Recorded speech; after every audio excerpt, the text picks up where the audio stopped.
Today we're putting Jalen Brunson's career in reverse. So instead of going from Mavericks to Knicks, he's going to be going from Knicks to Mavs. Where in Jalen Brunson's rookie season, the team does not look too good. But Jalen Brunson's still able to make the all-rookie second team coming off the bench. And on the season, he's going to average 13 points and 6 assists per game. That is pretty solid, but not the shooting splits. And it looks like towards the end of the season, they actually put him in the starting lineup. But to no surprise, this Knicks team wasn't even close to making the playoffs as they only won 30 games. But in year 2, Brunson has a full-time starting spot and the rest of the Knicks look pretty bad, especially with Porzingis leaving. And with Brunson now being the third best player on the team, in season 2 he's up to 17 points and 7 assists a game. But the Knicks are one of the worst teams in the league, finishing as the 14th seed. They only won 20 games. They're actually tied for the worst team in the league. But in year 3 the team slowly gets better as Julius Randle's an 87 now and they add Derrick Rose to the team. But Brunson's only going to go up by 1 overall. On the season, Jalen Brunson's going to average 15 and 7 and he finally gets to make his playoff debut as the Knicks are sitting at the 5 seed. And of course he has to go up against Kyrie Irving, James Harden, and Kevin Durant. I don't know how the Nets are the 4 seed. I feel like they should be able to win easily, but the Knicks are going to take game 1. That is the last thing I expected. Game 2, the Nets win by 12. Game 3, they're going to blow out the Knicks, but the Knicks tie the series up. And in game 5, I think this one's over. The Knicks are going to run away with it. Julius Randle had 42, 13, and 8. That's how they won. And Brunson dropped 20 and 7. And I guess the Nets' big 3 are frauds. The Knicks are going to beat them in the first round of the playoffs. RJ Barrett had 29. D Rose put up a double-double.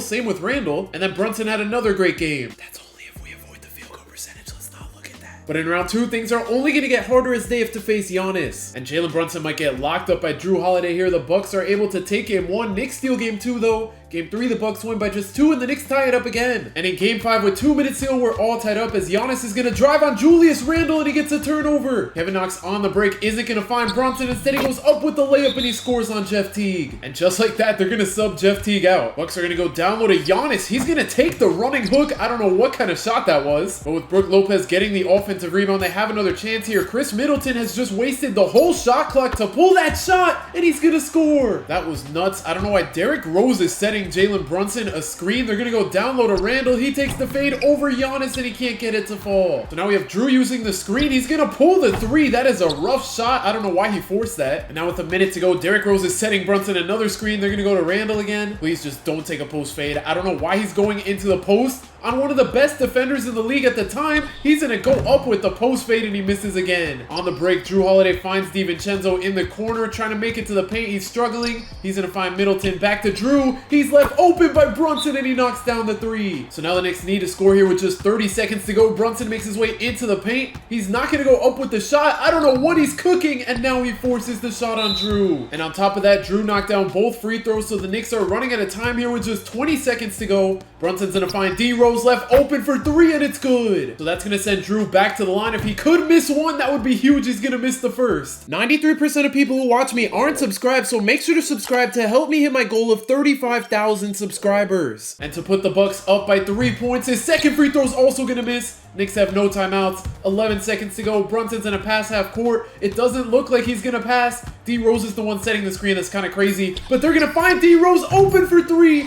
And he's unfortunately going to miss as the Bucks go up 3-2. And the Knicks needed Brunson to lock in that game. He shot 1 for 8. But in game 6, the Knicks are going to dominate the Bucks to force a game 7. There we go. Brunson actually played well and he shot good. But in game 7, the Knicks are going to get blown out. And unfortunately, they're not going to make the conference finals. But year by year, Brunson's getting better as he starts year 4 off as an 83 overall. And he's going to finish the season averaging a career high 19 points per game along with 7 assists. But the Knicks fall off a cliff. Unfortunately for them, they're in the play-in. Game 1 against the Heat, they're going to win, so they have to face the 2nd-seeded Cavs. Luckily for them, this is pre-Donovan Mitchell. And on paper, this Cavs team does not look like a 2-seed as the Knicks are able to steal game 1. They're also able to blow out the Cavs in game 3 behind 35 and 10 from Brunson. And let's see if they can somehow upset the 2-seed. The Cavs are going to tie the series up. And with 2 minutes to go in game 3, the Knicks are down by 1, never mind 3. I don't know how Jarrett Allen managed to score that. Let's see if Brunson can score here on Garland on the ISO with the cross, the half spin. I don't know what he's cooking up. That is a crazy layup to take. The Knicks still have plenty of time to win this game though. Mobley in the corner is not going to pull the 3. He's going to use the screen from Jarrett Allen. I don't know why he's the ball handler right now, especially with Garland and Sexton on the other end.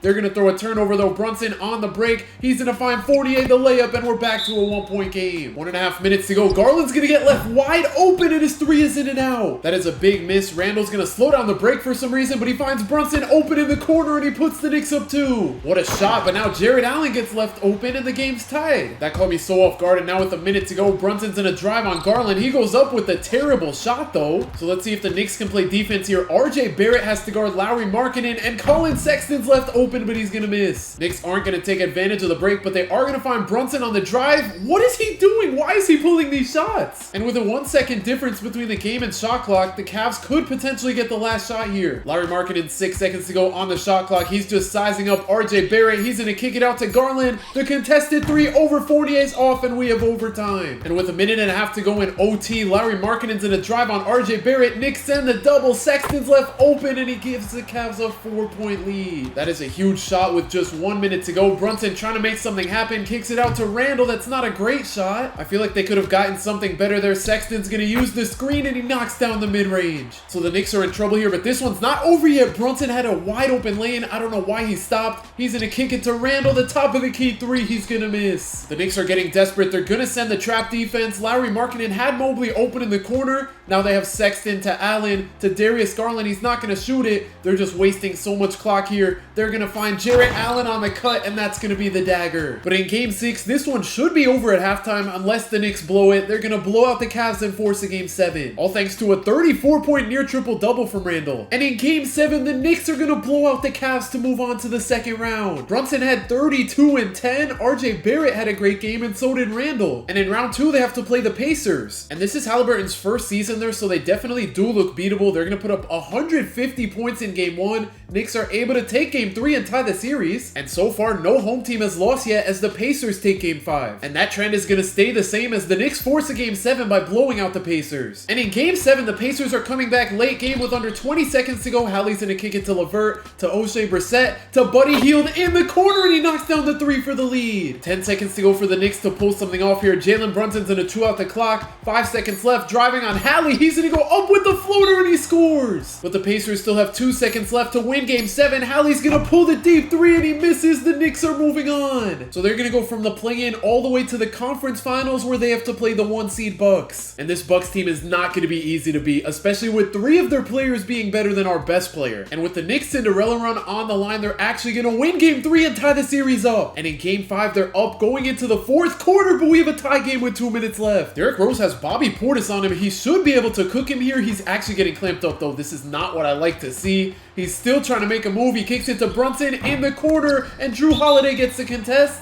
Whose ball is that? It's Bucks ball. And they have Obi Toppin guarding Giannis. This is not a good look. Giannis makes his way into the paint. He's going to retreat, try again. He finds Drew wide open. What is that defense? Thank goodness he's going to miss. Brunson on the breaks and a drive right past DiVincenzo. He finds quickly wide open, but he's going to miss. Mitchell Robinson can't get the board. On the break, they're going to find Giannis. He's going to pull the three from the wing. I don't know why he did that. And this game has been super fast-paced so far. Brunson's going to drive on DiVincenzo and make the acrobatic layup for the lead. Here we go. Giannis running point again with a minute to go, posting up on the three-point line. He's going to wait for the screen from Boogie. He drives right past Obi Toppin. He had an open lane, but instead they're going to find DiVincenzo. 7 seconds to go on the shot clock.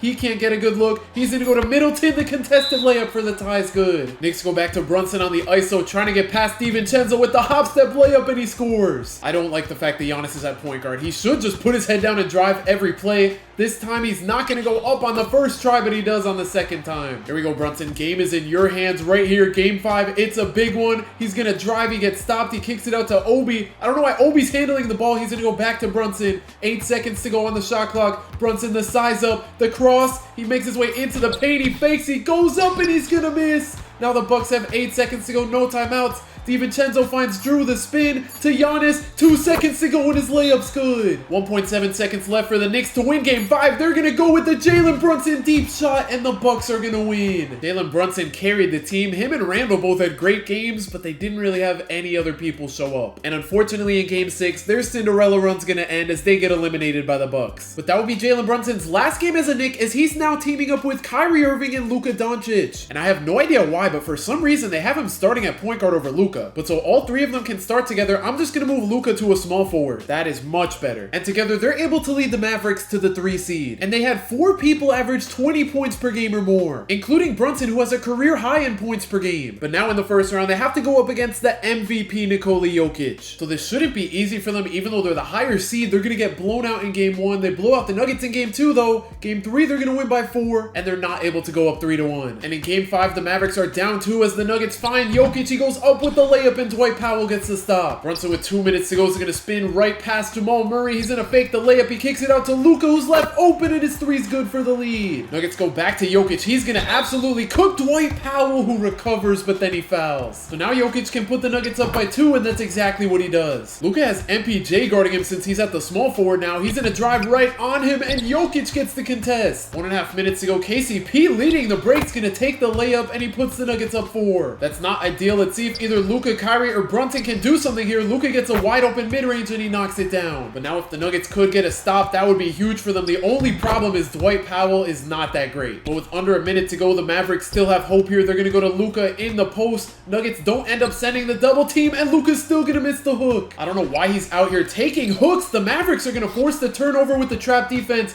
Luka has Brunson open in the corner. Brunson's gonna pull the 3, and he can't knock it down. So now we have Aaron Gordon at the free throw line. He's gonna miss the first, and to put the Nuggets up by 5, his second free throw's good. So with just 30 seconds to go, the Mavericks are gonna find Brunson on the inbound coming off the screen. We have a 2-point game. And with a 5-second difference between the game clock and the shot clock, the Mavericks are not gonna foul here. Jamal Murray is gonna chew out the clock though. 5 seconds to go. He finds Jokic in the post. Dwight Powell, please get the stop here, and he can't. So the Mavericks are gonna need a lot of luck here. They're gonna find Dwight Powell to Christian Wood, the deep 3 he's gonna miss, and the Nuggets win game 5. That was such a sloppy ending. Oh my gosh. Jalen Brunson and Luka carried. But with Jokic putting up a 40-point near triple-double and only missing 3 shots, there's not much they can do about that. But in game 6, the Mavericks had insane first and third quarters. They're gonna win by 50 to force a game 7. All thanks to Brunson and Kyrie combining for 70. And in game 7, the Nuggets just made it a 3-point game with 40 seconds to go. Brunson's gonna take the contested layup, and he scores. That is a huge shot. The Nuggets have Jokic running their point guard. He's gonna kick it out to Michael Porter Jr., who pulls the 3 over Luka, and it's off. And that's gonna be the series as the Mavericks take down the MVP. And once again, Brunson puts the team on his back. He's averaging 37 points per game in the playoffs. But in round 2, the Mavericks are the underdog as they have to face the 2-seed Clippers. So here goes nothing. Game 1 is gonna go to the Mavericks. They win by just 1 point. They're also able to steal game 2 on the road. Game 3 goes to the Clippers, and they tie the series up. And the Mavericks had a chance, but they just had a terrible fourth quarter as the Clippers go up 3-2. And in game 6, this one looks like it's over before halftime. The Clippers are up by like 40, and they're gonna blow out the Mavericks. They won by 43. But the Mavs are gonna run it back with Jalen Brunson being up to a 93 overall. The Mavericks are the 1 seed, finishing with 61 wins, and Brunson's gonna lead the team in scoring. In round 1, they have to face the Thunder, and other than Shea, their supporting cast isn't that great, but they are gonna steal game 1. Mavericks take game 2 and 3. Game 4 is going to go to the Mavericks. They're able to go up 3-1, and they make it out in 5. But now they have to go up against a familiar face in Nikola Jokic. Last year, the Nuggets took them to 7. This time, the Nuggets are going to take games 1 and 2. That's not great. They go up 3-0 on the Mavs. They're not going to sweep. Game 5, the Nuggets are going to win. And with Luka gone, Jalen Brunson's the best player on his own team now, and he gets to team up with Anthony Davis and Kyrie. And together, they're going to lead the Mavericks to 70 wins. Jalen Brunson finishes 3rd in the MVP race, averaging 35 points and 9 assists a game. And Jalen Brunson's going to win a scoring title over Shea. In round 1, they have to play the Kings, who somehow made the playoffs. They're going to sweep them. But in round 2, they have to go up against a big 3 of Harden, Kawhi, and Zubac. The Mavericks are also going to sweep them. And now we got a good one. We have Shea versus Brunson. I would not be surprised if this series goes to 7. The Mavericks are able to take the first 2 games against the Thunder. They go up 3-0. They can't sweep their way to the finals, but they're going to gentlemen sweep. Anthony Davis is going to win the Western Conference Finals MVP, and they have to go up against the Cavs. The Hawks just blew a 3-2 lead. So instead, they have to face Donovan Mitchell for Brunson's chance at his first championship. The Mavericks are going to win game 1. Game 2 goes to the Cavs by just 3 points.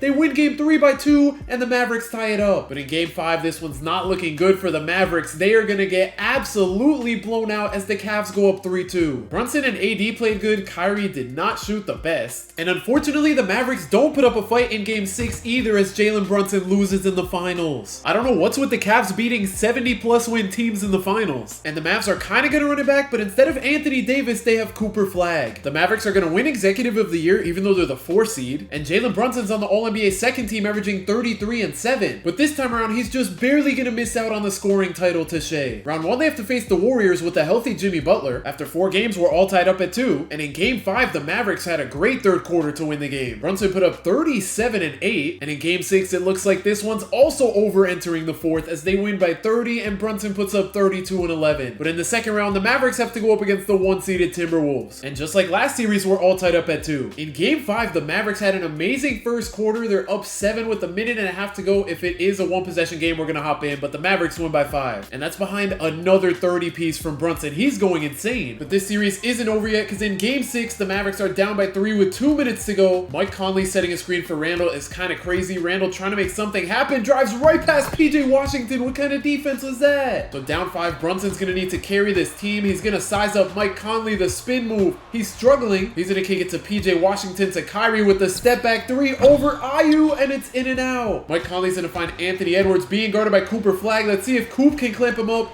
Anthony Edwards kicks it out. Julius Randle trying to score here. 4 seconds to go on the shot clock. He's getting clamped up by PJ Washington, and he's going to miss the contested mid-range. Under a minute to go, the game is in Jalen Brunson's hands. He's going to find Lively on the slip. We have a 3-point game, but the Mavericks need defense more than ever here. Anthony Edwards is going to make his way towards the paint. He finds Gobert. Gobert is trying to score here for some reason. I mean, I guess that's good because Derek Lively's a great defender, but he finds Ant to Mike Conley with just 5 seconds to go on the shot clock. He's going to wait for the screen. He pulls the 3, and he's going to miss it. So the Mavericks still have hope here. Cooper Flagg's going to slow down the break. He's going to kick it to Brunson in the corner. Brunson's not going to wait for the screen. Instead, he's trying to attack. He finds Kyrie. Kyrie's going to wait for PJ Washington. 7 seconds to go on the shot clock. He's going to pull the 3, and it's off. And just like that, the Timberwolves are able to force a Game 7. And in that Game 7, the Mavericks are going to fold and get eliminated in the second round. So with Brunson's career in reverse, he was able to win a scoring title and have a finals appearance, but he didn't win, unfortunately. If you want to see me make Jalen Brunson the GOAT, click the video on the screen right now.